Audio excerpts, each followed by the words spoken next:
instance, if you can see here, we have a health score. I think this is College Park, if I'm not mistaken. No, that's not College Park. College Park's up here. Can't remember where this is.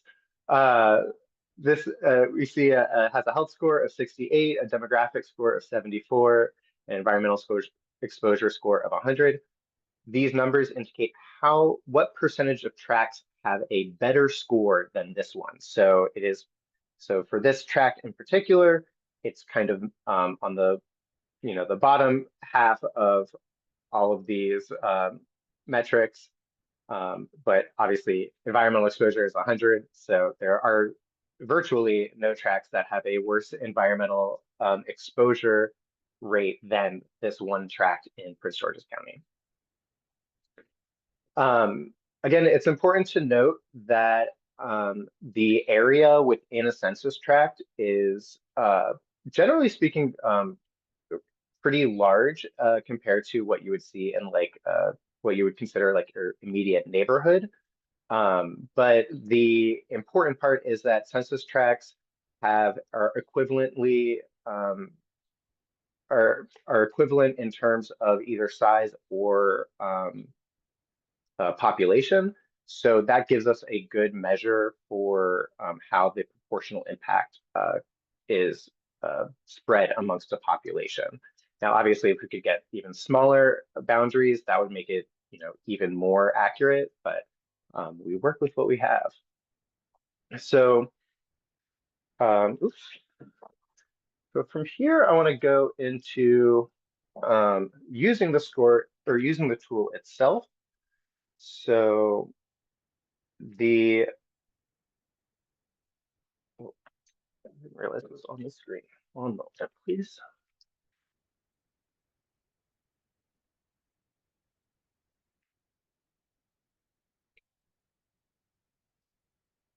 There we go.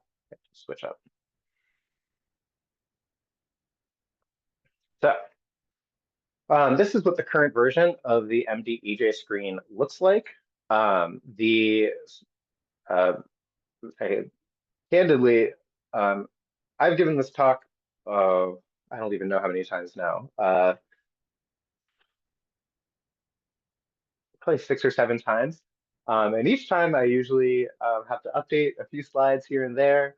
I have to, change a few things, but usually it stays pretty consistent from time to time. But within the past 3-ish months, a lot of things have changed. So the tool itself has changed a lot, and the circumstances around how we're using the tool has changed a lot. So I'm going to be addressing both of those things right now. So the tool itself is in the 3.2 version.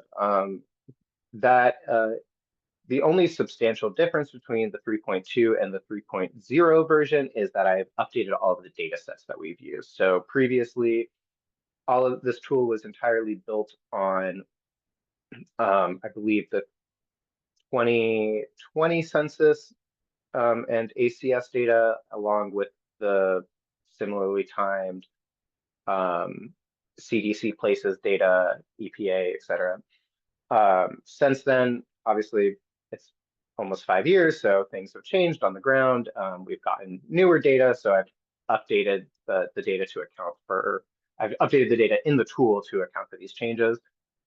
I've also added some additional functionality that I'll kind of go into a little bit, but you'll be free to play with it as you like.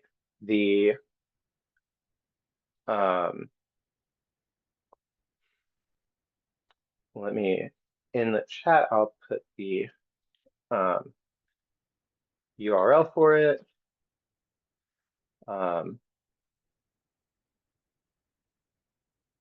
And I believe there are some features that I'm going to show that haven't been pushed over just yet that those should be seen sometime in the near future. I'd say probably the next day or two. You should see those.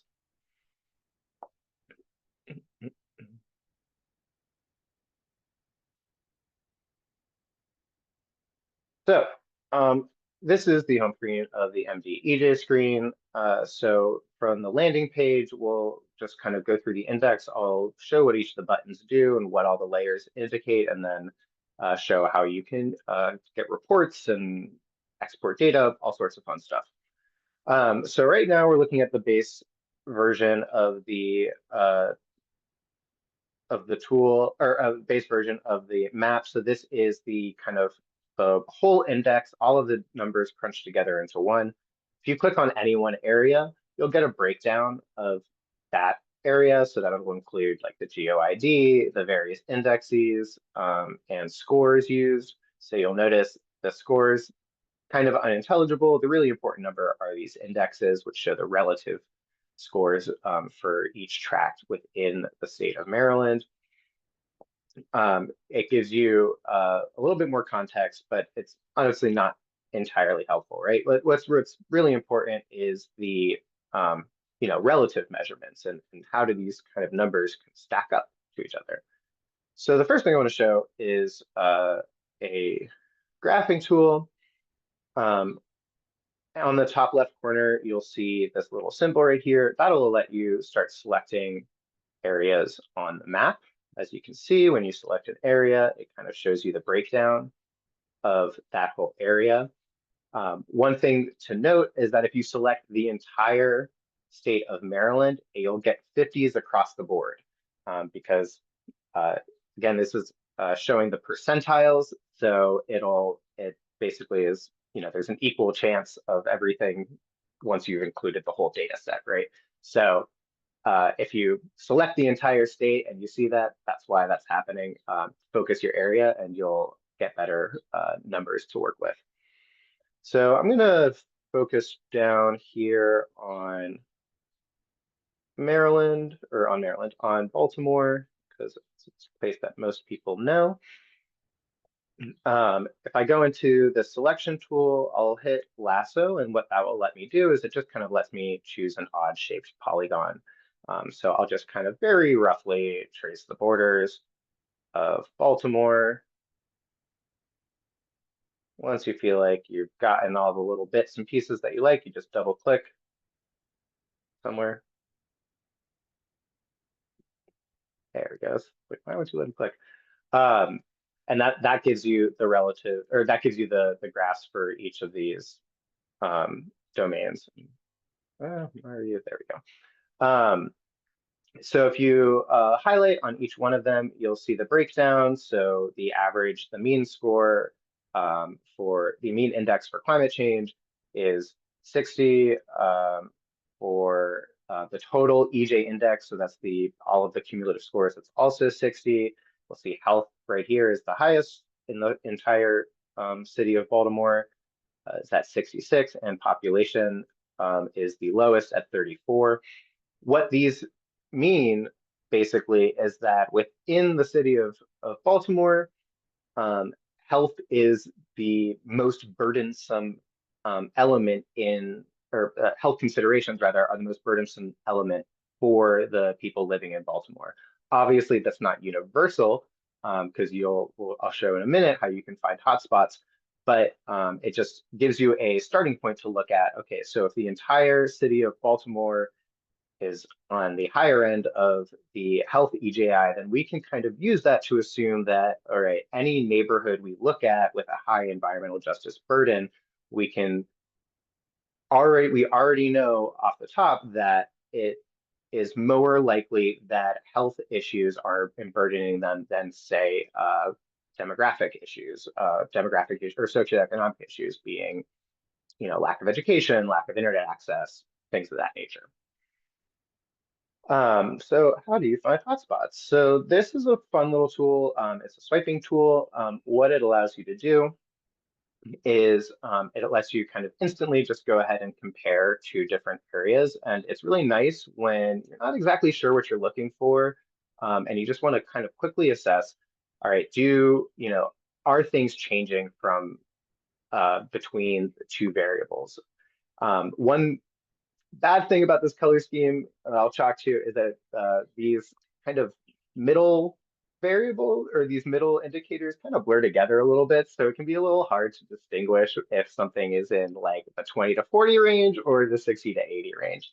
Maybe that's just me, maybe I'm a little colorblind, but I find this is a very good way to help me assess, whether or not there is a lot of variation. So the first thing you need to do is you need to go ahead and turn on all the layers. You'll see it map kind of glows.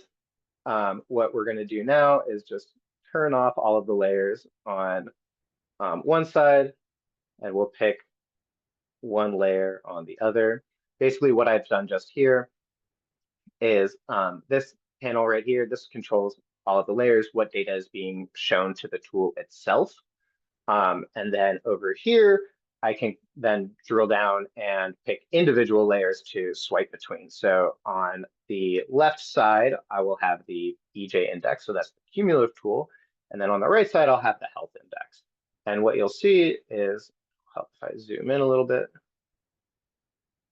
is as you swipe over, the colors, hey, look at that, they change slightly. What does that tell us? Well, the helpful part of this is that it allows you to kind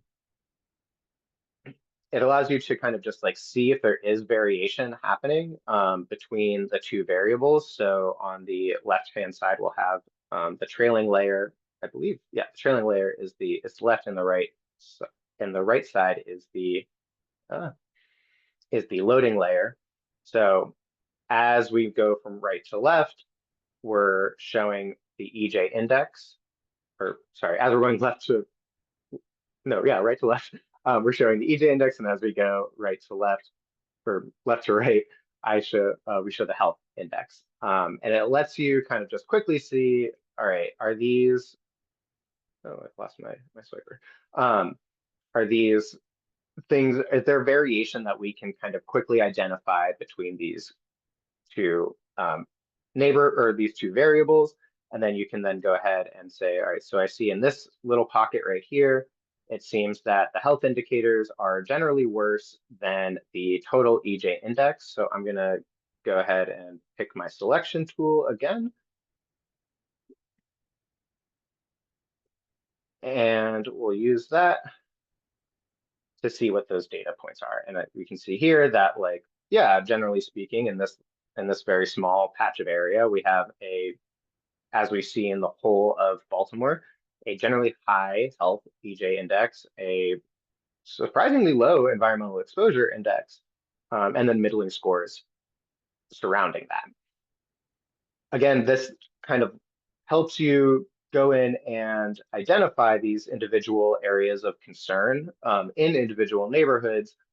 But one thing that is really important to know is that it is not a diagnostic tool. This is a starting point. This is what you use to go to do further investigation, usually on the ground or with individuals in the neighborhood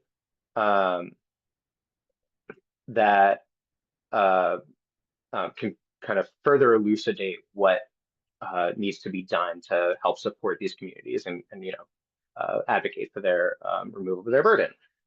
So that's all well and good. That's kind of the broad scope of the index. But what if we want to know more? What if we want to know what health concerns specifically are impacting this community?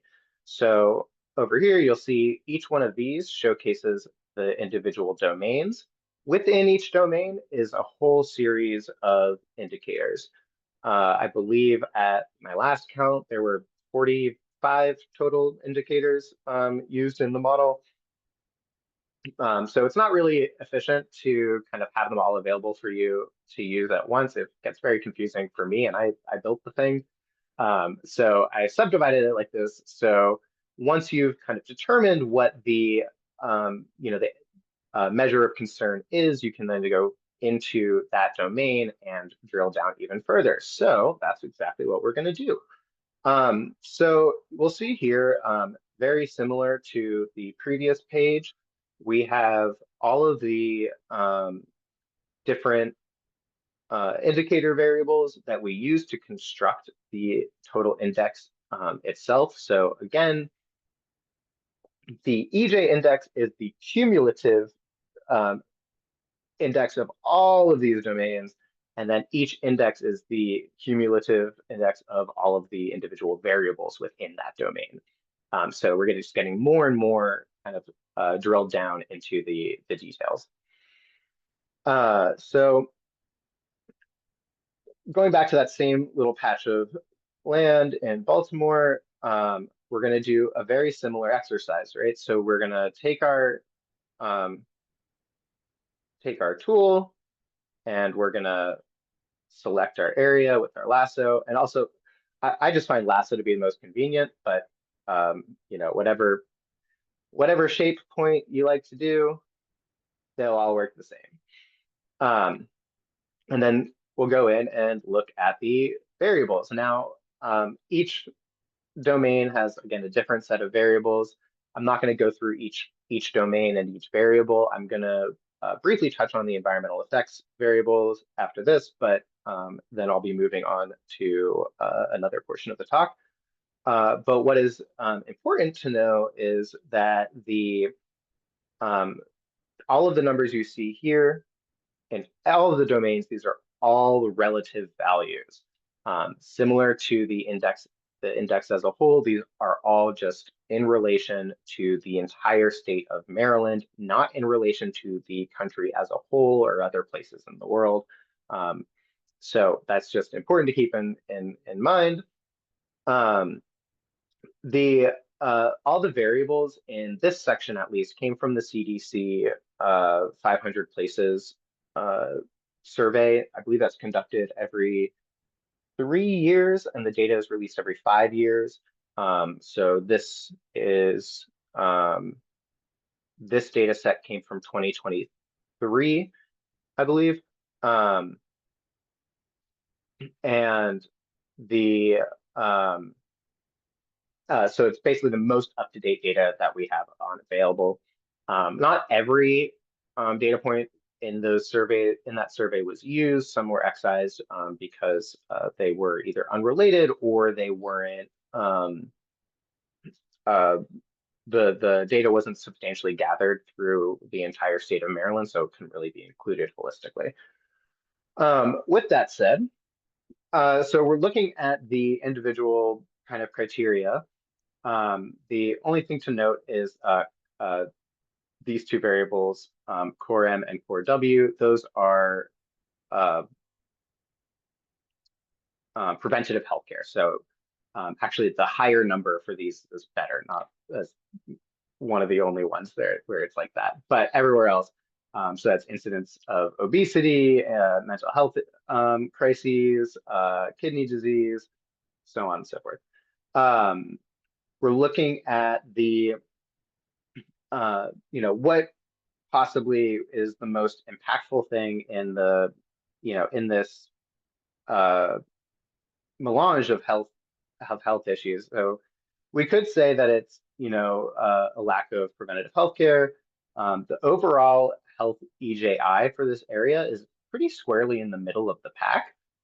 So even so, that doesn't really mean much in the sense that like, they're in great health. It means more that, the relative impact of the health burden is not as substantial here as one might immediately assume. Why is that? One quick, just by looking at the layout of the area here, we have this small portion that has lower EJ scores or lower health EJ scores. So here, looking at if I could find it. There we go, health EJI. So this one here is 25. This one is 14. So those look like they're going to bring down the average. So what if we just took those out of our little calculation? So, great. These areas don't have really bad health burdens, but these ones seem to. So let's look at those instead. So again, I'll just pick a few in like a little square block radius, and we'll look at our data. And we can see here that we have a much higher health EJI. And what might be a little interesting is that, the numbers themselves don't seem substantially different than the numbers in these kind of areas right next to them. So why are we getting such a high EJI score?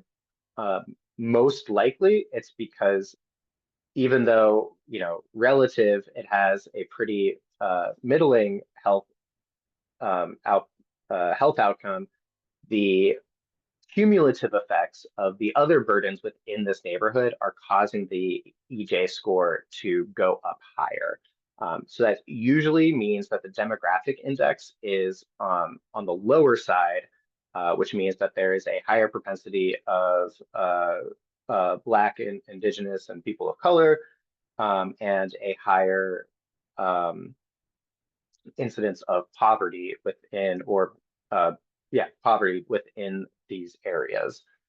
Both of those are such strong contributors to negative health outcomes that they end up kind of over emphasized in the larger schema of the index itself. Moving on. So the last thing I really wanted to touch on briefly was just double checking time. Okay, cool. Was the environmental effects. So the important thing to note, and this is something that is still being worked on and will be worked on for time immortal, is proximity analysis. So this is kind of near and dear to my heart, so I'm going to go on a slight tangent to talk about proximity analysis. Let me make sure I'm sharing the right thing. Okay. So the main concern when you're doing a proximity analysis, especially for environmental hazards, is that the environmental hazards, and this might come to a shock to a lot of people, the environmental hazards don't care about borders that we draw. They will spread across borders. Just because you're on one side of a census tract line does not mean you're immune to the effects of, a nearby factory on the other side of the census tract, right? So we've changed the model slightly to kind of account for these cumulative effects and how they may impact communities. Now, again, this is not a diagnostic tool. So the validation testing hasn't been done to assert with any like scientific rigor that these are just definitely the environmental, like the amount of environmental burden you're seeing from a factory or from a wastewater treatment plant. But it does say if you if you're looking at the exposure index or the effects index in these areas, and the effects index says that high impact, you at least have a place to start. And that's what's the important part, is that you can, instead of just going out and testing everything, you can go out and just test a few soil samples, test a few water samples, and that will give you a quicker route to finding out what the definitive burden is in a community. So how does this work?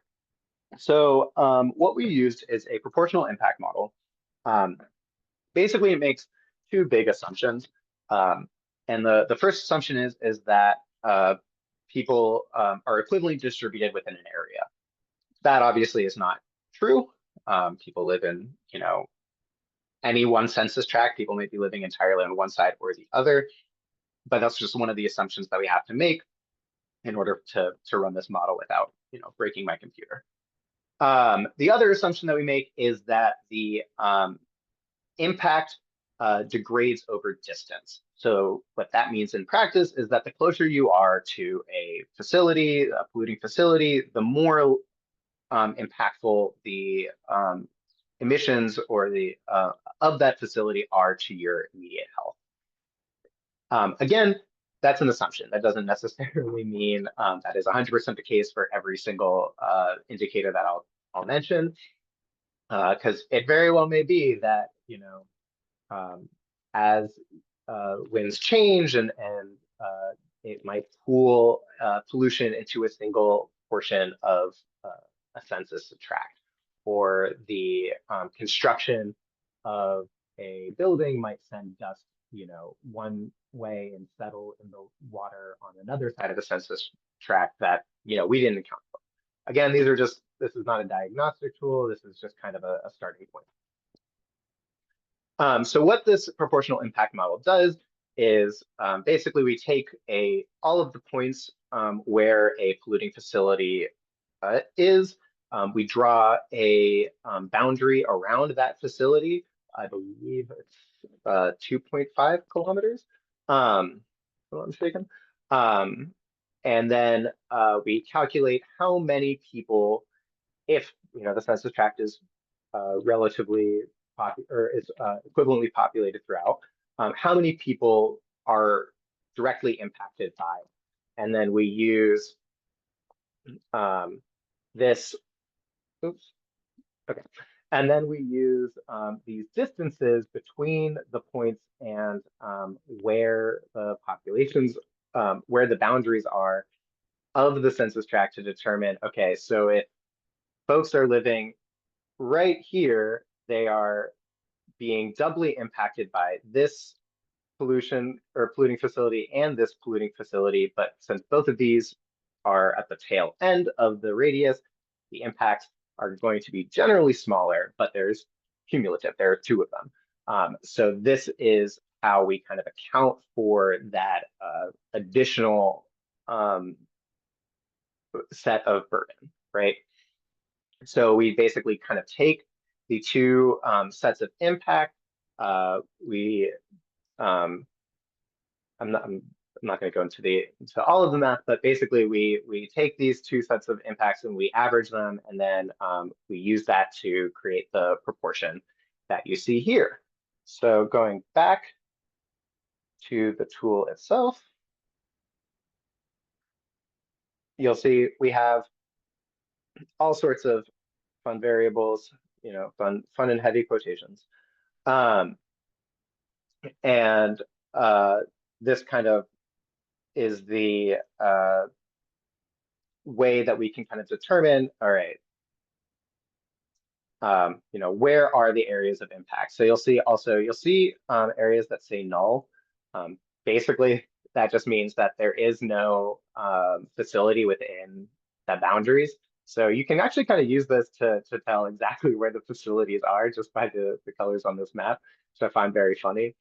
But more importantly, it shows the distribution of where these facilities are. So let's say, for instance, if we look at incinerators, so I think there's only 2 or 3 incinerators in the state of Maryland, and we can then use those kind of same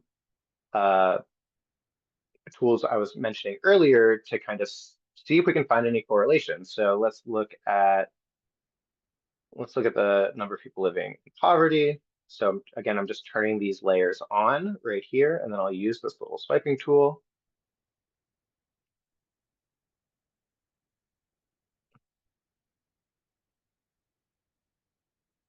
Oh, did I not set this up correctly?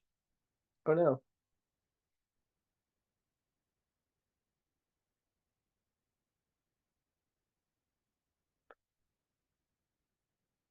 Okay, I might not have set this one up correctly, but I will go ahead and fix that later. So instead, I'll just do this.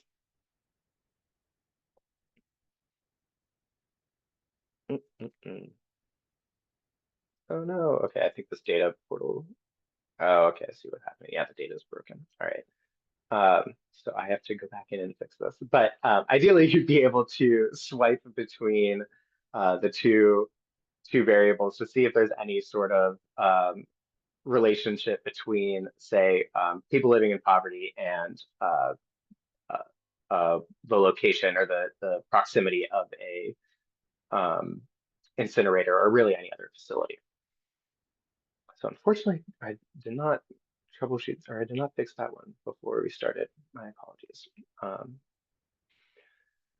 Now, where are we at time check? Okay, 5 more minutes. Um, so for the last 5 minutes, I want to go a little bit off script to talk about the future of EJ-Screen development and the future of um, EJ work in general. I don't think I'd be assuming too much to think that we could all use a bit of a pep talk today. So I'm going to spend the last couple minutes giving us that bit of a pep talk. The first time I gave this talk was in 2022, and somebody asked me during the talk, what is the point of this? Pretty bluntly, these are these tools are, still being worked on, adjudicated. There's still a lot of work that needs to be done to kind of validate the methodology, which again, I'll go into in just a moment. Um, but, what is the point of these tools? And the answer is that they create a baseline of objective reality for us to kind of determine how to point our efforts into creating a more healthy living environment for everybody. And I think it's important that we don't lose sight of that.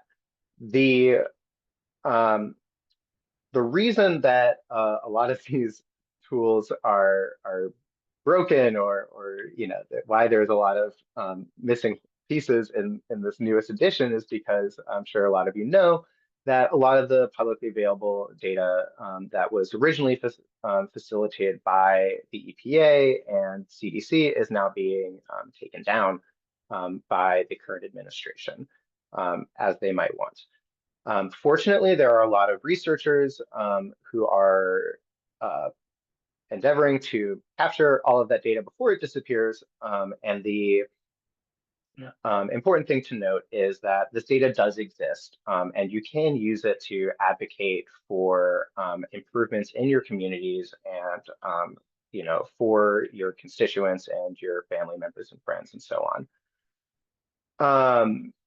And again, these numbers are objective, right? They are actually what is being seen on the ground. Yes, the indexes are relative, but they're relative from objective measures. We use generally recognized statistical methodologies in order to create these measurements. We work with colleagues around the country who are also refining these techniques in order to make them more accurate and more useful for community members, policymakers, and so on. And that value will exist with or without us, right? We just have to employ it. So I would encourage everybody to kind of make sure that they're keeping all of this data, that if you come across it and you think it's interesting, just save it. There are organizations out there, I believe Harvard and Stanford are putting together repositories of all of the older EJ tools that are not being supported anymore. So it's important that you kind of use those tools to the best of your ability. And then very briefly, I want to talk about the EJ-Screen 4.0. The EJ-Screen 4.0 is currently being worked on by myself and a number of other colleagues here at the University of Maryland and at George Washington and University of Indiana Bloomington. The main thrust of the next update of the EJ-Screen is to do a more substantial analysis on the impacts of structural racism and discrimination on environmental justice burden. So we're already in the process of developing new models to kind of account for how segregation or inclusion and diversity may impact the relative burden in communities. Again, these are not we're not making any kind of subjective measurements. We don't know the answer to these, so we want to find out, and this is how we're going to do it. The other big part of the update that the 4.0 update that is being worked on is validation studies. So we're working with some great statisticians over at the University of Indiana who are putting together reports to basically look at whether or not the indexes that we are generating reflect the health outcomes that we would anticipate from said burden. So that includes doing a deep dive analysis into the health outcomes in various communities. So that would include rates of asthma, low infant birth rates, all-cause mortality rates, a whole host of data. That process is being put in place, and I'm very excited to kind of help that move along. So that is the end of, I know I kind of rushed through a lot of stuff. That is the end of this talk. I'm going to open the floor to questions if anybody has any. I have so much more to say about this tool and about EJ screens in general, so I did cut a lot out to fit within our time limit. So I will, yeah, so I'll leave it there if anybody wants to, I guess, raise their hand, or you can put it in chat, whatever is easiest.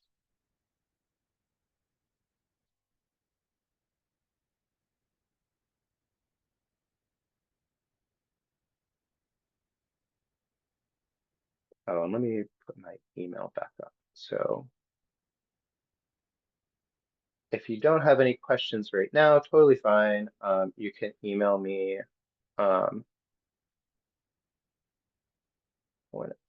whenever. I will say, I get a lot of emails. So if I don't respond to you in like 2 or 3 days, uh, send me another email. I won't be offended. I appreciate that. You know, things get lost in the wayside sometimes, and I always appreciate that. And I'd much rather talk to people than do my work. You know, maybe I'm weird. There's a comment in the chat, Eli. Oh, I was trying to use the tool for, yes, I can. All right. Thank you, because I forgot to mention that. So one thing that's kind of annoying about Maryland itself is that the boundaries of Maryland, if you become familiar with them, there aren't many like kind of municipalities or anything like that that you can kind of quickly. There aren't any like not municipalities, but defined cities and stuff. There's only like 4 or 5. It's very weird. So the easiest way that we've kind of come across this is in the top right corner, you'll see a little search bar, and that just plugs into the entirety of it's not Google Maps, but it's the equivalent of Google Maps. And that kind of will direct you towards whatever area you're looking for. So we have Dorchester County, and you'll have to forgive me for not memorizing the boundaries. So I'm gonna guesstimate them slightly. Well, the nice thing is that we can actually go in, and it should give you the county name. Yep, okay, cool. So we can just see where they end it. It ends. And in subsequent versions, we're going to be including additional boundary layers. So it's going to include not just census tracts, but also county boundaries, legislative districts, oh my God, legislative districts, county boundaries, zip codes, and I think there's another one that I'm forgetting, but I'm just gonna, oops.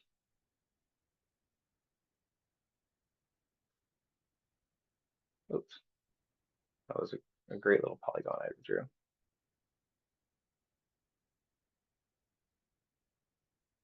There we go. Okay. Oops, and I didn't realize I was on the health score. Um,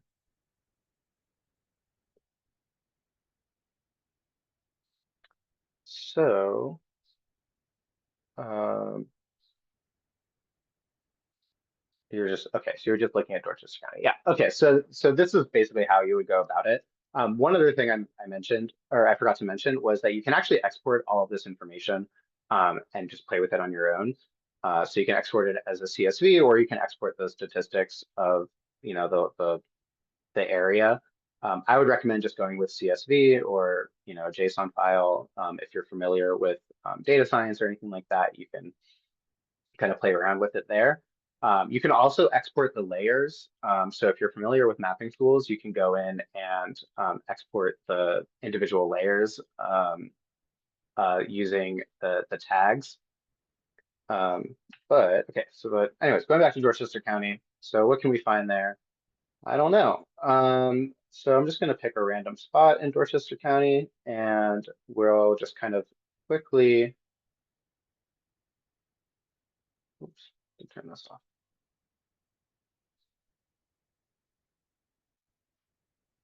Quickly see what is happening in here. Maybe we can just make a quick little assessment. And I'm not going to pick the whole thing. Thank you. All right, so we see environmental effects very high. And then everything else is pretty low, right? So pretty clear what the issue is here. Let's kind of dive into it and see what we come up with. So, oh, right, this was the one where the swiping tool is broken, so it's gonna be hard to do. So I will fix that probably in the next couple of days. But what we can do is we can just kind of like scroll through the layers and kind of see what sticks out to us, right? So if we go into the environmental effects as index as a total, we can do the similar, right? Doesn't work. But if it did work, we could do a similar thing where we would just go in and select the counties or the entire county of Dorchester, pull up these, and it will show us, which of these, I don't know, dozen or so variables are causing the most impact for the burden in this community. Just kind of cursory look, we have pretty middling wastewater, assuming there's probably a wastewater facility in here. It looks like there are not very many USTs, underground septic tanks. What's the FT? But I see CAFOs are pretty high. Those are consolidated animal feeding operations, so big factory farms. So those seem to have a pretty outsized impact in this area. So usually when there's CAFOs, usually when there's CAFOs, there's brownfields. And brownfields are just waste sites. So using this kind of like very, very brief overview, I would just go out on a limb and say within Dorchester County, you're probably looking at the environmental exposure from from factory farming and from septic waste. So is that helpful? Yes, thank you. I am surprised that it scored low on climate change, though, being that most of the county is going underwater. So I'm curious. I'm just curious, of course, about different data sources and how that factor is assessed. Because yeah, we lose in acres every year. You can kind of see it on the map. That used to be like a solid heart for the county, and now it's receding because of climate change, literally. So the climate change data, like I said earlier, all of the variables are equivalently weighted, so that does create some sort of incongruity between what people might experience and what the map says. That's why we stress that it's not a diagnostic tool, and that's why we're actually in the 4.0 version. That's one of the big tasks is to kind of create a weighting schema so that these things can be more equivalently assessed amongst areas, right? Because as you mentioned, climate change is clearly a bigger issue than environmental effects. If environmental effects, I guess, are impactful, but they're only as impactful as there's land to stand on, right? So for the current climate change measures, we actually don't account for um, things like land reclamation because it's kind of impossible to measure the proportional impact um, on this like scale using an equivalent weighted metric um, because it's not equivalently weighted, right? Like coastal areas are obviously going to be more impacted, but the model that's being used doesn't really account for that as much as it accounts for the socioeconomic variables. So again, that's kind of what the update is going to be as targeting is trying to create a more realistic interpretation of the data as a cumulative measure rather than as a kind of equivalently cumulative measure as it currently exists. Right. So far as I know, I should point out that I'm not involved with any policymaking or anything like that. So I can't speak to the particulars of how the tool is being used by legislators. I have spoken with many just over the course of my work, and they've asked me questions. Um, the so far as I know, the EJ screen, this EJ screen is being used in conjunction. The Maryland Department of the Environment also built another EJ screen of their own, which uses some of the same data. It doesn't use as much data, but it uses very it uses a very similar methodology. Um, that's being used by all DJ screens at this point. Um, oh, that's good to know. I did not know the MDE DJ screen tool was down. Seems like things are going down left and right nowadays. Um, like I said, I've had to update this presentation several times in the past couple weeks, so I guess it's good to know. Well, as far as I understood it, this tool was being used in conjunction with the MDE EJ screen to help legislators assess how to allocate certain grant funds that and like that were being assigned by various bills. But I don't know the specifics because I'm not involved in any policymaking or advocacy in that regard. So I have time for one more question if anybody has any, but if not, we can call it here.